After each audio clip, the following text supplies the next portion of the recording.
In the small town of Pine Ridge, nestled in the mountains of Colorado, Linda Carter was enjoying peaceful days with her son's family.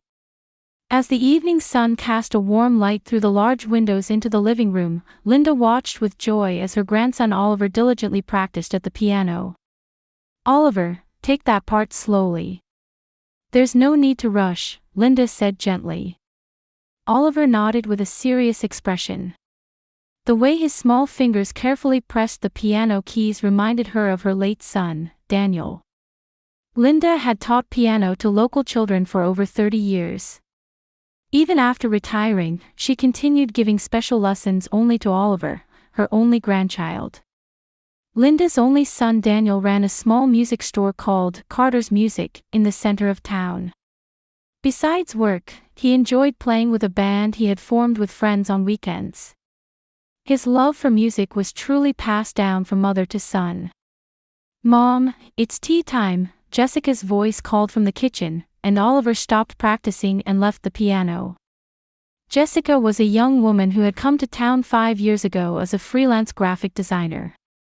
She fell in love with Daniel, who was the owner of a music store client, and they married after just 6 months. Soon after, Oliver was born. Linda respected Jessica as the woman my son chose, but honestly, she was sometimes bewildered by her capricious personality. "Show me Grandpa's pictures again," Oliver pleaded while munching on a cookie. Linda took out an old album from the shelf and showed him pictures of Daniel. Oliver called Daniel Grandpa because when he was born, despite Daniel still being young, he had jokingly said, "I'd rather you call me Grandpa than Dad." The nickname stuck, and now for Oliver, his father would forever be Grandpa. Outside the window, it had started to rain. Mountain weather changes quickly. Linda looked up at the sky and was suddenly overcome with an ominous feeling. Daniel was scheduled to return tonight after finishing a live performance in the neighboring town. Mountain roads become slippery in the rain. Even a familiar road requires caution. "It's all right, Mom," Jessica said, sensing her concern. "Daniel always drives carefully." Linda nodded at those words, but anxiety continued to grow in her heart. In the dead of night, the telephone rang. Its ring sounded ominous against the backdrop of heavy rain. Linda, awakened from sleep, answered the phone to find it was the police calling. They told her Daniel's car had plunged off a cliff on the mountain road. Feeling the blood drain from her face, Linda said into the receiver, "I'll head to the hospital right away," but the voice on the other end continued coldly, "I'm sorry, but your son died at the scene."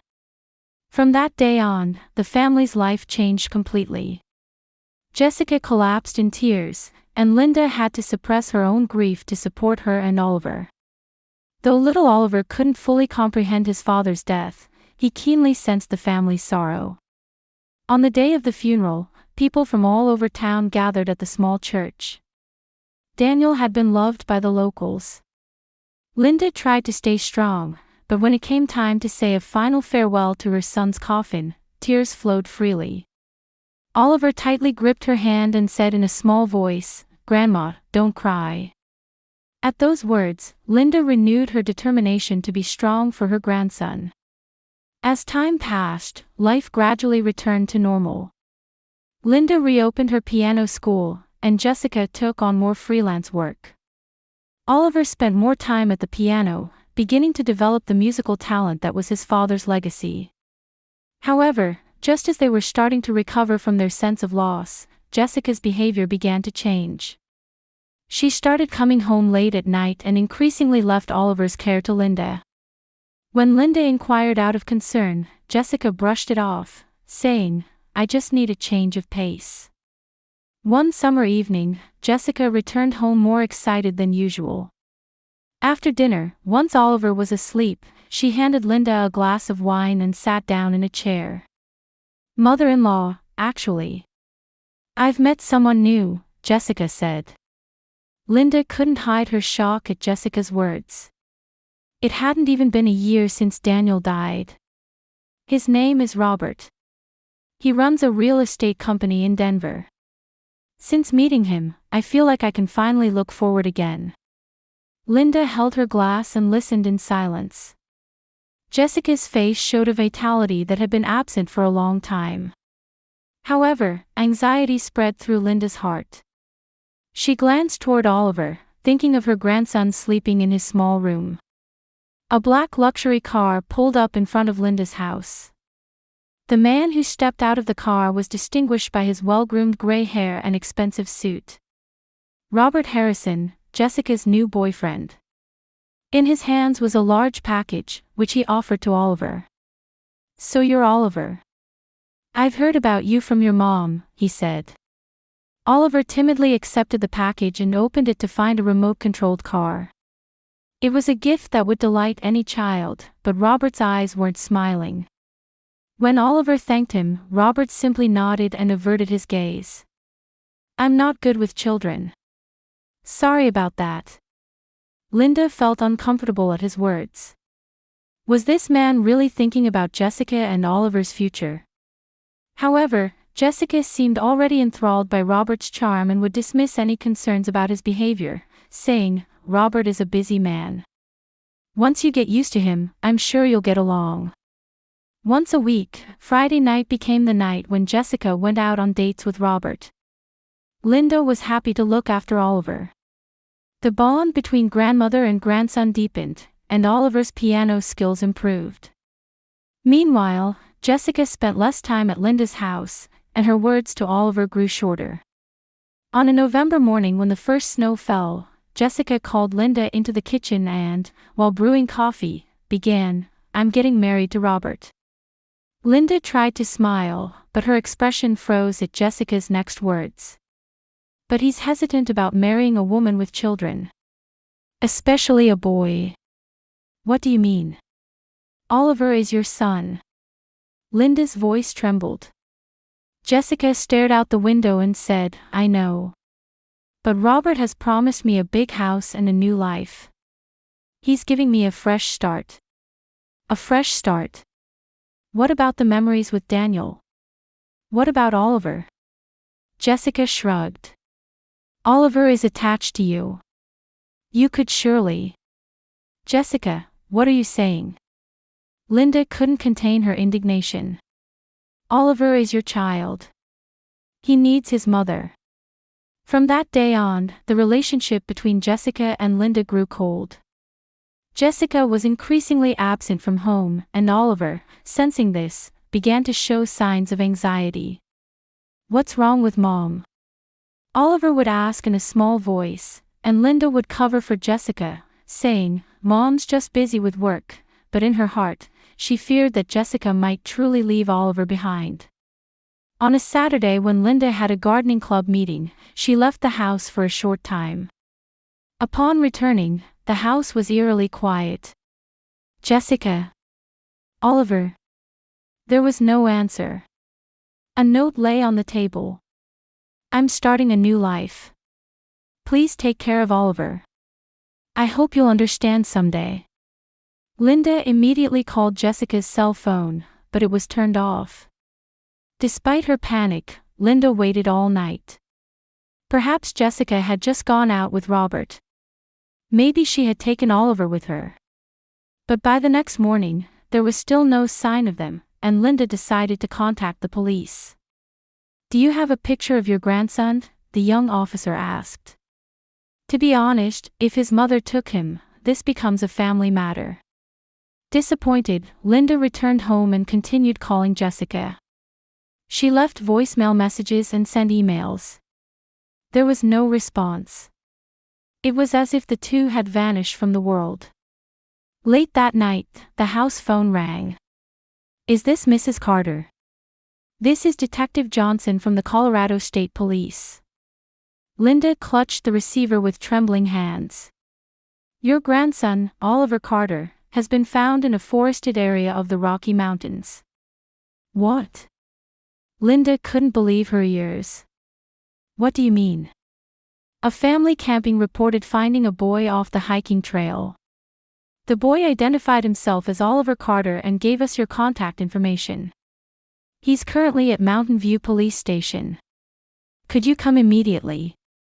Linda drove to the police station at the foot of the mountain, committing a speeding violation for the first time in her life. As she drove the mountain road at night, her mind was filled with thoughts of Oliver. In the mountains. Why was Oliver in the mountains? What had Jessica done? When she arrived at the police station, a female officer was waiting. Her expression was stern, her voice low. "Mrs. Carter, your grandson was showing early symptoms of hypothermia, but his life is not in danger. He was truly fortunate. If campers hadn't come by." "Where is Oliver now?" "This way." As she entered the room she was led to, Linda's feet froze. Oliver was wrapped in a blanket, shivering in a chair. His clothes were muddy and torn, and he was missing one shoe. His face had scratches, and his eyes were swollen from crying. "Oliver." As Linda rushed over, Oliver looked up. When he saw his grandmother, he began to sob loudly. "Grandma." Linda embraced her grandson tightly. Oliver's small body was cold and still trembling. "It's okay now, everything's okay," Linda whispered through her tears. Oliver buried his face in his grandmother's chest and said in a shaking voice, "Mom." Mom said, "Because she has a new dad, she doesn't need me anymore." Those words shattered Linda's heart into 1,000 pieces. She held her grandson even tighter, wrapping around his small body protectively. According to the police officer, Oliver was found about 2 miles from the hiking trail in the forest. He had spent the entire night in the cold and fear. "I went for a drive with Mom and Uncle Robert," Oliver told the police. "We stopped the car halfway and they said, 'Let's take a walk in the forest.' But as we walked, Mom let go of my hand and said, 'Wait here for a bit.' But she never came back." Linda was bursting with anger and sadness. How could she believe that her daughter would abandon her own son in the mountains? The police began searching for Jessica and Robert, but they said the two had likely already left the state. "Take your grandson home," Detective Johnson said. "We've contacted Child Protective Services, but for now, it's best if you take care of him. We'll explain the legal procedures later." That night, after having Oliver examined at the hospital, Linda took him home. Oliver fell into a deep sleep, and Linda spent the whole night listening to his breathing, thinking about the path they would walk together from now on. As morning light filtered into the kitchen, Linda was making pancakes, Oliver's favorite. 3 months had passed since that terrible night. For the first few weeks, Oliver would wake up from nightmares in the middle of the night, calling for Linda in tears. The psychologist diagnosed him with abandonment trauma, and Linda was determined to do everything in her power to heal his emotional wounds. "Good morning, Oliver." Linda smiled as she saw her grandson coming down the stairs. Oliver was still somewhat quiet, but his expression had become brighter than before. "Good morning, Grandma," he smiled slightly. "I smelled pancakes." "That's right. I put plenty of blueberries in them." Linda had gone through legal procedures and formally became Oliver's guardian. There was still no trace of Jessica and Robert, but information had come in that they had married in Las Vegas. The police believed they should be charged with child abandonment, but Linda didn't wish to press criminal charges. All she wanted was a peaceful life with Oliver. After breakfast, Linda sat Oliver at the piano. A month ago, she had reopened a small piano school, and Oliver was taking lessons there along with other children. "Let's start a new piece today," Linda spread out the sheet music. "This is a piece by Bach called Invention. It's a bit difficult, but I know you can do it." Oliver looked at the sheet music with a serious expression. It seemed he could only open his heart when he was in touch with music. When he played the first few notes, a faint expression of joy appeared on his face. "Music is the language of the soul, Oliver," Linda said gently. "Sometimes when there are things you can't put into words, music can express them." Oliver nodded silently and let his fingers run over the keys again. Watching him, Linda made a promise in her heart, no matter what, she would protect this child's talent and heart. Time passed, and Oliver turned 7.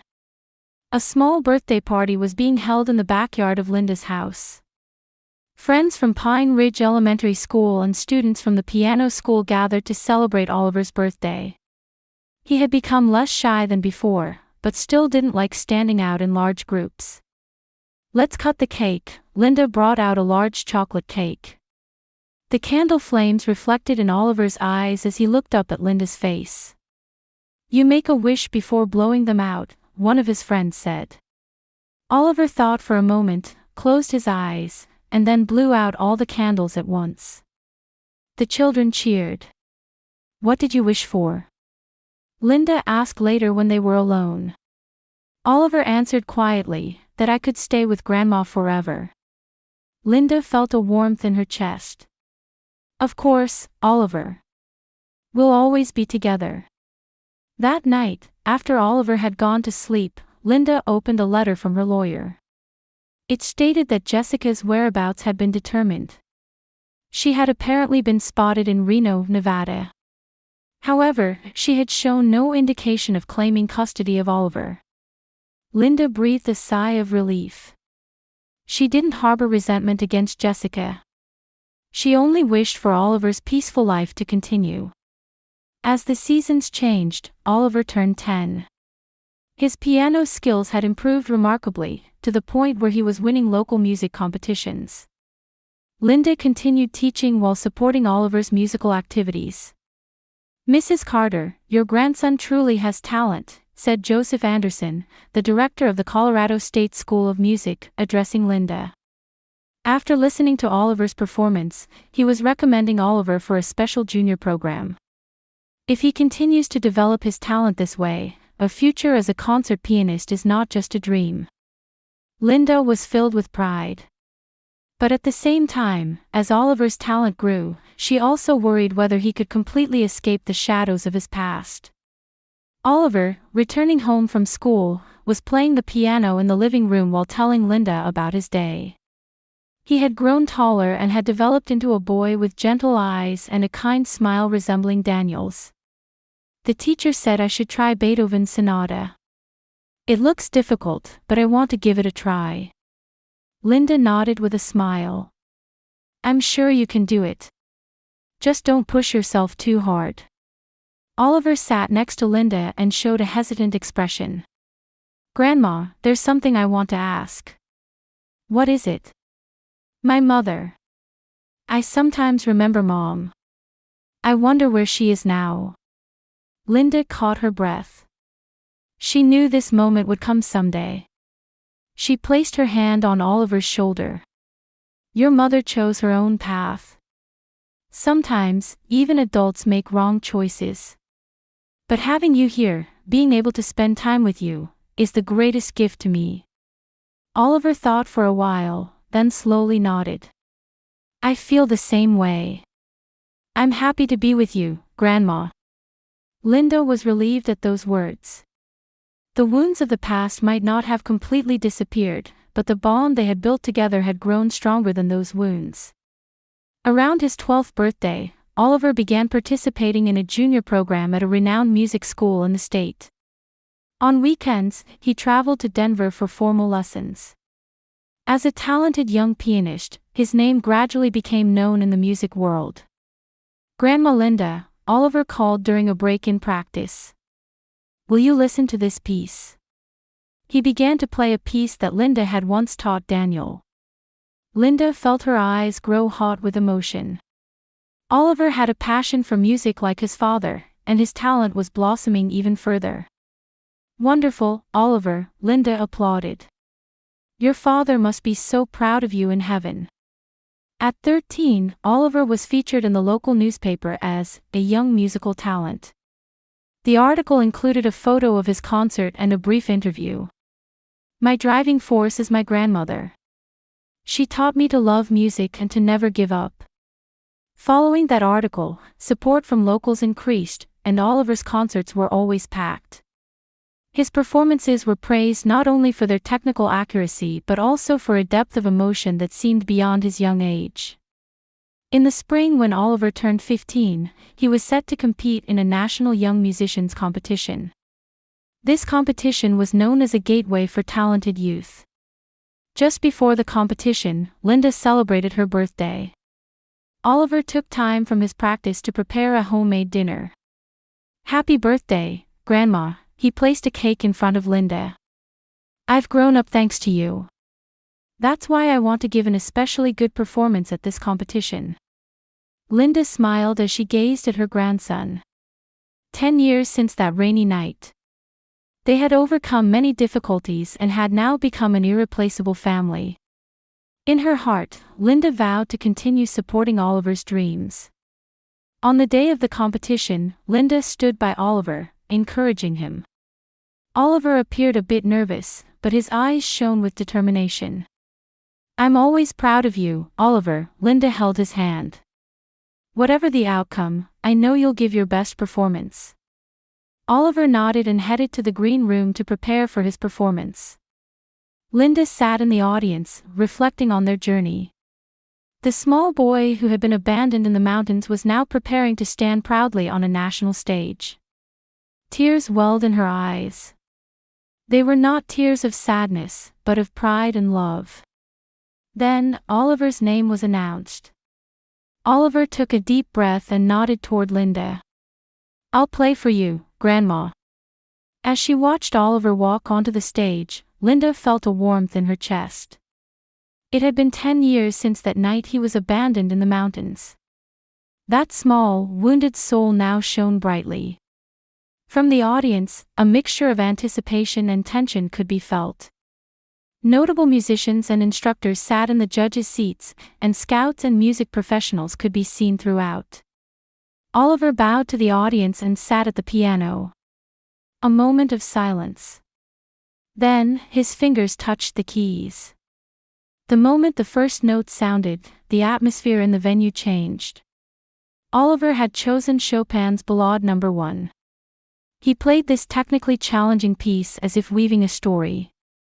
In the passionate, intense parts, his fingers raced across the keys, and in the delicate, introspective parts, he created a stillness as if time had stopped. Linda sat at the edge of her seat, listening to her grandson's performance. Oliver's music reflected his own life. The sadness of his lost childhood, the terror of the night he was abandoned in the mountains, and the joy of finding a bond with a new family. The audience held their breath, drawn into his musical world. When the last note echoed through the hall, after a moment of silence, thunderous applause erupted. Several audience members stood up, shouting "Bravo!" Oliver bowed deeply and left the stage. Linda waited for Oliver in the green room. With the competition results scheduled to be announced in the evening, they had time to rest. "You were wonderful, Oliver," Linda embraced her grandson. "Your music reached everyone's hearts." Oliver smiled shyly. All that practice paid off. There was a knock, and the door opened. It was the competition director. "Mr. Carter, that was a magnificent performance," he said with shining eyes. "Representatives from several music schools would like to meet you." Oliver and Linda exchanged glances. This invitation meant that Oliver's talent had been officially recognized. With barely contained excitement, Oliver followed the director. Linda remained alone in the green room, organizing her grandson's belongings. She felt tired, but it was a happy exhaustion. The joy of witnessing her grandson's growth and success filled her heart. Suddenly, the door opened. "Oliver, are you back already?" When Linda turned around, an unfamiliar woman was standing there. "No, not unfamiliar." Linda caught her breath. After 10 years, her face had changed a little, but it was undoubtedly Jessica. "Hello, mother-in-law." Jessica's voice was lower and more refined than before. She was dressed in expensive designer clothes and wore perfectly applied makeup. However, in her eyes was the same calculating light that Linda remembered. "Jessica." Linda was at a loss for words. She hadn't seen her for 10 years. And now, On Oliver's day of glory, she had appeared. "Why are you here?" "I came to hear my son's performance," Jessica answered matter-of-factly. "It was wonderful. His talent is genuine." Linda felt anger rising within her. "For 10 years, you didn't show your face. You weren't there when Oliver was shivering in the mountains, when he was screaming from nightmares in the middle of the night." Jessica shrugged. "I was young and confused. Robert." She cut off her words. "But now it's different. I should have rights to my son." Just then, the door opened again, and Oliver returned. There was still excitement on his face. "Grandma, you won't believe it. The Juilliard teacher." His words stopped midway. Seeing the woman before him, Oliver's expression froze. Even after 10 years had passed, his mother's face had not disappeared from his memory. "Oliver." Jessica stepped forward and reached out her hand. "My son. I've come to get you." Linda, trembling with anger, stood protectively in front of Oliver. "You abandoned him in the mountains." Oliver remained silent. Complex emotions were crossing in his eyes. "I was young and confused then," Jessica made excuses. "But now it's different. I have a successful career. I can give you the life and education you deserve." Linda was about to argue, but Oliver gently touched her arm and stepped forward. "I remember," Oliver's voice was calm. "The moment in the darkness of the mountains when you let go of my hand. You said, 'Wait here for a bit,' and never came back." Jessica's face changed color. "Oliver, that was. I've always wondered why," Oliver continued. "Why a mother could abandon her child. And over a long time, I've come to understand.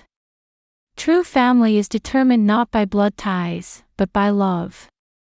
He turned back to Linda and showed a gentle smile. "Grandma, Linda is my true family." Jessica pressed her lips together. "This is no time for sentimentality.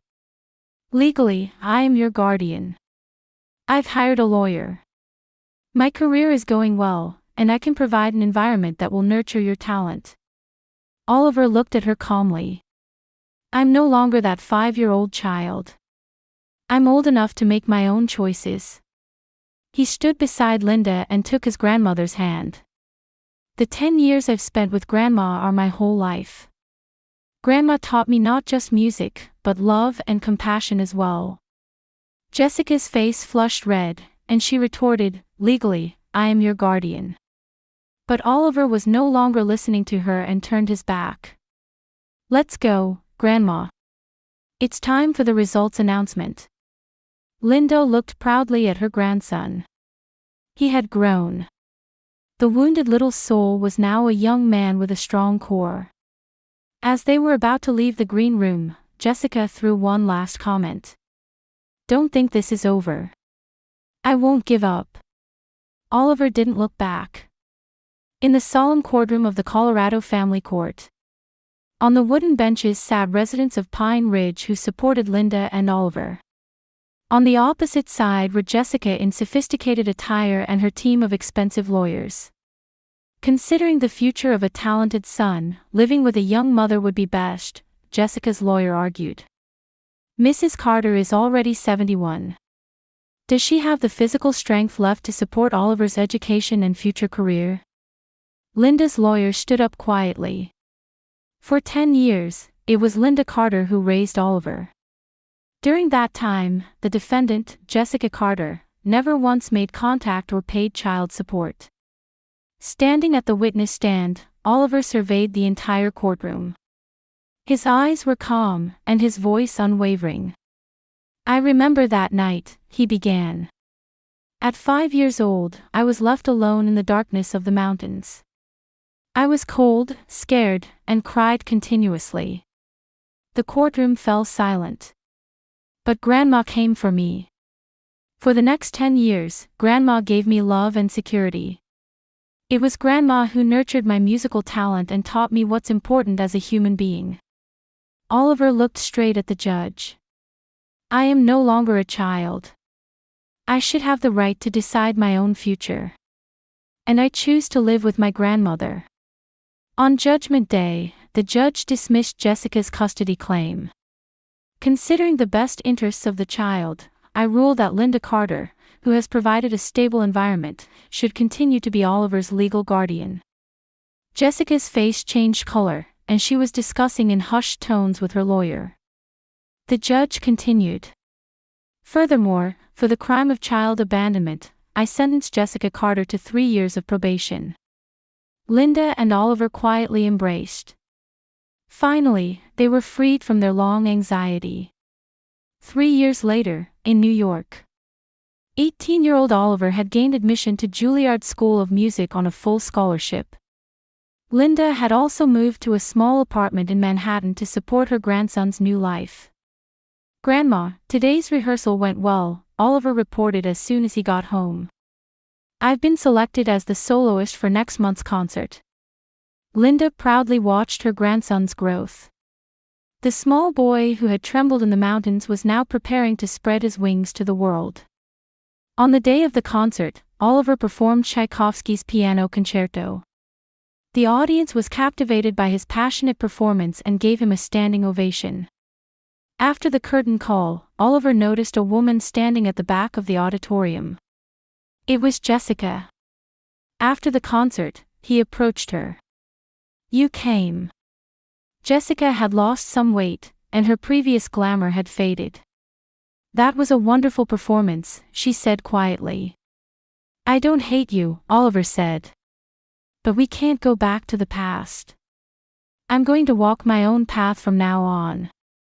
Jessica nodded slightly, then quietly left the venue. Linda and Oliver held hands as they walked through the New York night under a starry sky. The bond they had built was a testament to true family, beyond blood ties. Grandma, Oliver said, looking up at the night sky. Thank you for giving me a real family. Linda smiled. Neither her life nor her journey with her grandson was over yet. New adventures awaited them.